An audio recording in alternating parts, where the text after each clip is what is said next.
दोस्तों एक बार फिर आप लोगों का स्वागत है आपके अपने चैनल आरएसएस हेल्पमैन। तो जैसा कि हम जानते हैं कि अभी जुलाई 31 जो है इनकम टैक्स रिटर्न भरने की लास्ट डेट है। और बहुत सारे गवर्नमेंट एम्प्लॉइज हैं जिन्हें फॉर्म 16 मिल चुका है और वो अपना आईटीआर भरना चाहते हैं। तो मैं बताना चाहूंगा जो सैलरीड एम्प्लॉय होते हैं उन्हें आईटीआर 1 भरना होता है। बहुत सारे लोगों को इसके बारे में नॉलेज नहीं है। मैंने कुछ साल पहले भी इस पे एक वीडियो बनाया था और उस पर काफी अच्छे रेस्पॉन्स मिला था मुझे। अभी क्योंकि नई टैक्स रिजीम चालू हो चुकी है तो कई लोगों को कंफ्यूजन हो रहा है कि हमें क्या करना चाहिए क्या नहीं करना चाहिए। अमूमन जिन लोगों की इनकम 10 लाख या उसके आसपास है वो लोग नई टैक्स रिजीम ले रहे हैं। जिन्होंने होम लोन वगैरह नहीं ले रखे हैं उनको उसमें बेनिफिट मिल रहा है। तो आज मैं आपको आईटीआर को फाइल करना बताऊंगा। इनकम टैक्स की जो वेबसाइट है डिपार्टमेंट की, उस पर हम किस तरह से ई फाइल कर सकते हैं।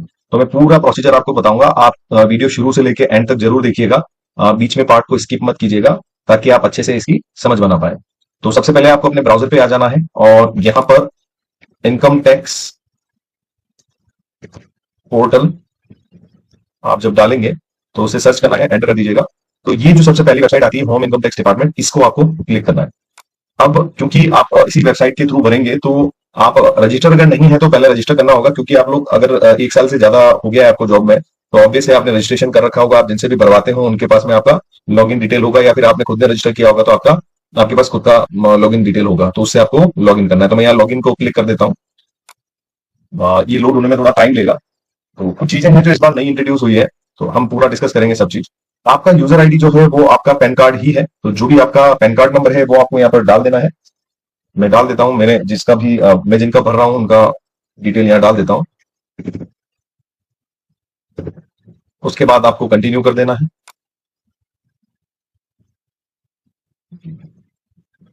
थोड़ा सा लोडिंग में टाइम ले रहा है।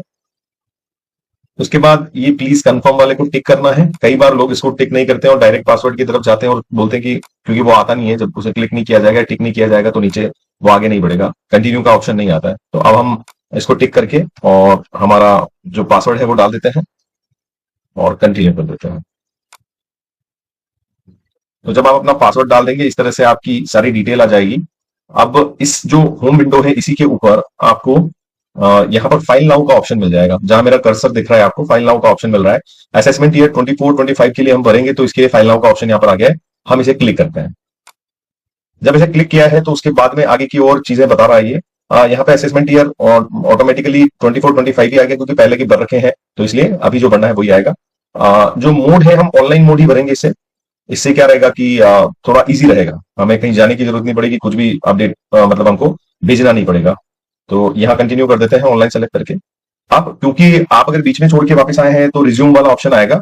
अगर ऐसा नहीं है तो स्टार्ट न्यू फाइलिंग अपन यहाँ पर क्लिक करता हूँ। ऐसे क्लिक करने के बाद अब क्योंकि आप इंडिविजुअल हैं, जो सैलरीड लोग हैं उन्हीं के लिए मैं बता रहा हूँ, आईटीआर 1 का ही मैं बता रहा हूँ। तो इंडिविजुअल सेलेक्ट करेंगे यहाँ पर, उसको कंटिन्यू प्रेस करेंगे। अब आपका कौन सा आईटीआर फॉर्म होगा। अगर फॉर्म 16 के बेसिस पे आप लोग भर रहे हैं और सैलरीड लोग अगर आप हैं तो आपको यहाँ पर आईटीआर 1 को सेलेक्ट करना है। ये आईटीआर 1 को सेलेक्ट करके और इसे हमें क्या कर देना है, प्रोसीड कर देना है। जब इसे प्रोसीड कर देंगे तो क्योंकि अगर आप न्यू टैक्स रिजीम लेंगे, या पहले से बता रहा है new tax regime is the default regime, kindly compare the tax liability. आपको ओल्ड और न्यू में दोनों में आपको देख लेना। यहाँ पर इन्होंने न्यू टैक्स रिजीम को डिफॉल्ट लिया हुआ है। अगर आप ओल्ड में जाना चाहते हैं, ओल्ड उन लोगों के लिए बेनिफिशियल है जिनकी 8 लाख तक इनकम है और जिन्होंने होम लोन उठा रखा है, तो उन्हें उसमें बेनिफिट मिल जाता है, ब्याज का भी मिल जाता है और प्रिंसिपल अमाउंट का भी मिल जाता है। तो 1.5 लाख प्लस 2 लाख के समथिंग, 3.5 लाख के समथिंग वो प्रॉफिट ले सकते हैं। और नई टैक्स रिजिम में किसी भी तरह का डिडक्शन नहीं होता है। आपको 7 लाख तक वैसे भी पे नहीं करना होता है और उसके बाद में दूसरे डिडक्शन इसमें प्रॉफिट नहीं मिलता है। तो ये यही दे रहे हैं, डिफॉल्ट रिजिम है। अगर आप इसे ऑप्ट आउट करना चाहते हैं तो आगे ऑप्शन आएगा, मैं बता दूंगा आपको। तो लेट्स गेट स्टार्टेड, इसको हम स्टार्ट करते हैं। यहां पर हम अदर्स कर देते हैं, ज्यादा यहाँ पर किसी भी उसमें नहीं फंसेंगे कॉम्प्लेक्सिटी में। अदर करके आप इसे कंटिन्यू कर दीजिए। अब यहां पर ये बोल रहे हैं कि प्री फिल्ड बेस्ड, जो आपका जो आजकल सारा डाटा ऑनलाइन चढ़ता है, तो जो प्री फिल्ड जो भी डाटा है उसके बेसिस पे ही यहाँ पर सारा शो किया जा रहा है। तो आप वो देख सकते हैं। ये बोल रहे हैं कि एआईएस और 26 एज जो है उनके साथ में अपना जो आपका कटौतियां हुई है इनकम टैक्स की, वो आप पहले मैच कर लें। फॉर्म 16 और जो 26 ए है उन दोनों में डाटा जो सेम होना चाहिए। अगर वो अलग अलग है तो इसमें आपके मिसमैच हो जाएगा। अब हम आगे चलते हैं। पर्सनल इंफॉर्मेशन हम भर लेते हैं यहाँ पर। तो पर्सनल इंफॉर्मेशन में एक बार क्लिक करेंगे आप तो आपको पता पड़ जाएगा क्या है क्या। आगे चलते हैं। हाँ, यहाँ ये जो क्वेश्चन है, ये जो question, do you wish to exercise the opting under option under section 115 BAC 6 of opting out of new tax regime. अगर आप ऑप्ट आउट करना चाहते हैं तो यहाँ पर नो यस भरना है आपको। यस किसके लिए भरना है? अगर आप ओल्ड टेक्स्ट रिजिम में जाना चाहते हैं। अगर आप नहीं जाना चाहते हैं, आप न्यू में ही रहना चाहते हैं, तो यहाँ पर आपको नो करना है, जो यहाँ पहले से डिफॉल्ट उन्होंने कर रखा है।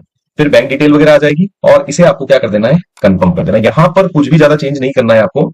तो यहाँ पर जो डिटेल्स हैं वो चेक कर लेनी है, ताकि आपको पता पड़ जाए कि आपकी कोई भी डिटेल यहाँ पर गलत तो नहीं है। ठीक है, इसके बाद हम आगे चलते हैं, ग्रॉस इनकम वाले सेक्शन में चलते हैं।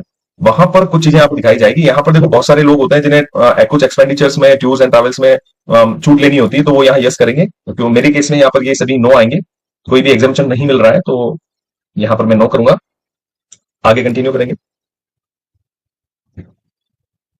जो यहाँ पर मेरा पार्ट बी के अकॉर्डिंग जो भी अमाउंट है वो आ जाना चाहिए। पार्ट बी में मैं जो अमाउंट मैं देख रहा हूँ फॉर्म 16 में, वो मैच कर रहा है इस वाले अमाउंट से। तो मुझे यहाँ पर कुछ भी चेंज करने की जरूरत नहीं है। अगर चेंज होता है तो यहाँ एडिट करके आप चेंज कर सकते हैं। बाकी यहाँ मेरे केस में सारा सब कुछ सही दिख रहा है, मुझे कोई इशू नहीं लग रहा है यहाँ पर। तो हम यहाँ पर कुछ भी छेड़छाड़ नहीं करेंगे और आगे चलेंगे। तो आगे का जो भी है हमारा, वो देख लेते हैं। मेरे केस में सारा सब कुछ सही भरा हुआ दिख रहा है मुझे यहाँ पर। तो यहाँ हाउस प्रॉपर्टी से कोई इनकम नहीं है। यहाँ इंटरेस्ट आ रहा है बैंक के द्वारा, जो भी इनका जो मेरे क्लाइंट है इनका दिख रहा है। तो कोई इशू नहीं है, इसको भी आगे चलने देते हैं। यहाँ पर भी हम कुछ नहीं करेंगे। तो आगे चलते हैं, इसको भी कंफर्म कर देते हैं। ये कंफर्म। अब आगे का डिटेल देख लेते हैं। टोटल डिडक्शन कितना हुआ है?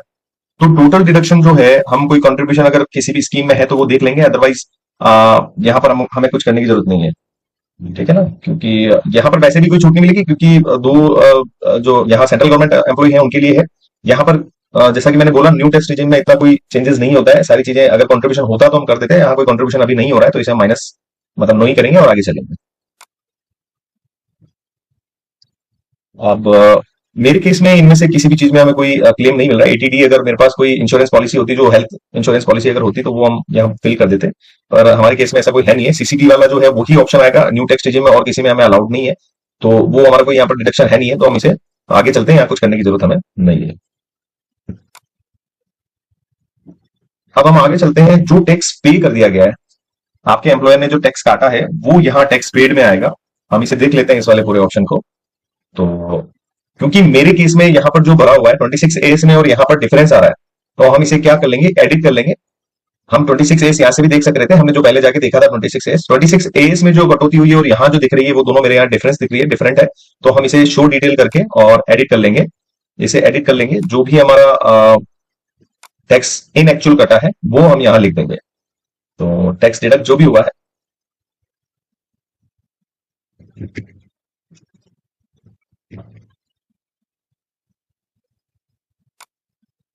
तो हमने यहाँ पढ़ लिया है टैक्स हमारा। अब हमने भर के और इसे कंफर्म कर देते हैं हम लोग। तो जो हमारी टैक्स जो हमने पे कर दिया है, वो सारा यहाँ पर आ रहा है। ठीक है, तो आगे चल लेते हैं। टोटल टैक्स लाइबिलिटी अब क्या बन रही है वो हम देख लेते हैं इसमें। थोड़ा सा लोडिंग में टाइम लेता है, थोड़ा सा आपको इसीलिए पेशेंस रखना होगा, थोड़ी वीडियो लंबी हो जाएगी। बट हाँ, आप किस तरह से पूरा भर सकते हैं वो पूरी डिटेल यहाँ पर आ जाएगी। तो ग्रॉस इनकम वगैरह आ जाएगी सारी। Tax payable on total income आ जाएगा। हेल्थ सेस वगैरह सारा लगा। रिलीफ कोई अंदर मिल नहीं रही है हमें। बैलेंस टैक्स आफ्टर रिलीफ ये हो रहा है इतना 45,000 और समथिंग कुछ हो रहा है यहाँ पर। तो टोटल इंटरेस्ट एंड फी, यहाँ पर जो टैक्स दिख रहा है मुझे, टैक्स दिख रहा है टोटल हमने पे कर दिया, उससे कम ही दिख रहा है यहाँ पे बस। तो इसे कंफर्म कर देंगे हम लोग। जो टैक्स लाइबिलिटी बनेगी उसके बाद में हमें कितना रिफंड मिलेगा या क्या होगा, वो सारा हम आगे प्रोसीड करने पर दिख जाएगा। ठीक है, टैक्स पेड हो गया, लाइबिलिटी भी दिख गई। ठीक है, तो यहाँ जो लास्ट जो पेज आएगा, इसमें आपको दिख जाएगा कि आप रिफंड के लिए अगर एलिजिबल होंगे तो यहाँ पे अमाउंट आ जाएगा आपका, और अगर नहीं होंगे उसके लिए एलिजिबल तो कोई अमाउंट नहीं आएगा। तो हम यहाँ पर रिफंड के लिए एलिजिबल है। तो अब हम हमारा जो यहाँ पर देख लिया हमने, पूरा सारा सिस्टम हमें चेक कर लिया, बिल्कुल सही दिख रहा है, कहीं पे कोई प्रॉब्लम नहीं है। टैक्स हमने पे भी कर दिया है, और जितना बन रहा था उससे ज्यादा है, तो वो बाकी का जो अमाउंट है वो हमें रिटर्न में मिल जाएगा। तो हम प्रीव्यू रिटर्न कर लेते हैं यहाँ पर।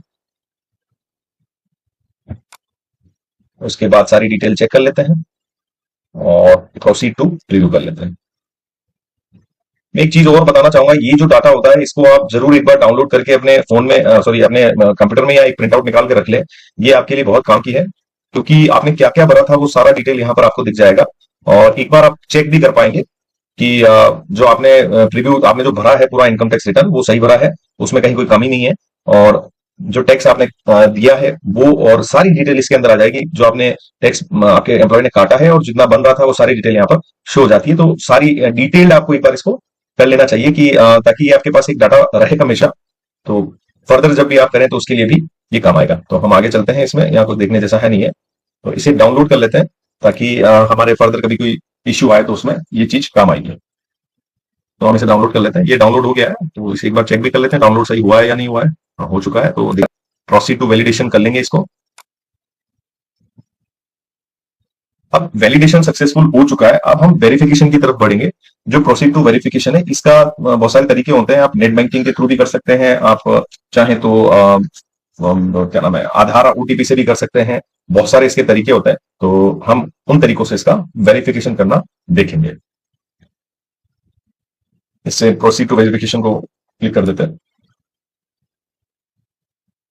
तब ई वेरीफाई जब तक आप नहीं करेंगे तब तक आपको ये जो सबमिशन है तब तक नहीं होगा। तो आप ई वेरीफाई नाउ पे क्लिक करिए और कंटिन्यू करिए। इसमें देखिए ऑप्शन क्या क्या है, Aadhaar OTP, pre validated bank account की डिटेल या डीमेट अकाउंट से, ये इन सब चीजों से हो सकता है। तो मैं एक बार अपने क्लाइंट को फोन कर लेता हूँ, वो उनके पास कौन सा अवेलेबल है उसके अकॉर्डिंग हम ये नेक्स्ट वीडियो और इसमें वो कर लेंगे। ई वेरीफाई करने के लिए हम यहाँ पर ई वेरीफाई नाउ पे क्लिक कर देते हैं और इसे कंटिन्यू करते हैं। तो जब कंटिन्यू किया जाएगा तो इसमें आपको ऑप्शन पूछे जाएंगे कि आप किस मेथड से करना चाहते हैं। अगर ओटीपी आप मोबाइल नंबर जो आधार के साथ रजिस्टर्ड है उसके साथ ओटीपी से करना चाहते हैं, ये सबसे अच्छा तरीका है। इससे फटाफट से आपका ई वेरिफिकेशन हो जाता है। मैं जल्दी से इसे चूज कर लेता हूँ और आगे कंटिन्यू कर देता हूँ। इसे ओके कर देते हैं।